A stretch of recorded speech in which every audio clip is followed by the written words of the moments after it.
இந்த பவுட்ரு வந்து துவரம்பருப்பு, கடலைப்பருப்பு, அப்புறம் புளி, ஒரு எலுமிச்சம்பழம் அளவுக்கு புளி, 3 மிளகா, எல்லாமே ஒரே அளவு. மிளகு 2 ஸ்பூனு, ஜீரகம் 2 ஸ்பூனு, கடலைப்பருப்பு 2 ஸ்பூனு, எல்லாத்தையும் ஒரே அளவு போட்டிருக்கேன். இந்த மாதிரி நீங்கள் பவுட்ரு பண்ணி கூட வச்சுக்கலாம்.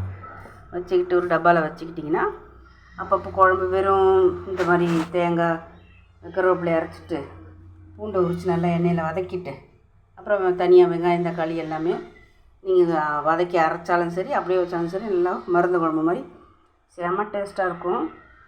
எங்கள் அம்மாலாம் குழந்த பிறந்ததுக்கப்புறம் மருந்து குழம்பு கொடுக்குறதுக்கு பதிலாக இதை கூட கொடுப்பாங்க ஒரு நாளைக்கு. இதுவும் சேம். இது வந்து எல்லாருமே சாப்பிட்லாம்.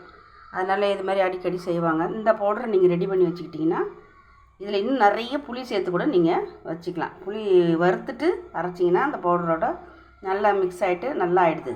இதில் வந்து மிளகாய், கொத்தமல்லி, மிளகு, ஜீரகம், கடலைப்பருப்பு, துவரம்பருப்பு எல்லாமே சேர்த்துருக்கேன்.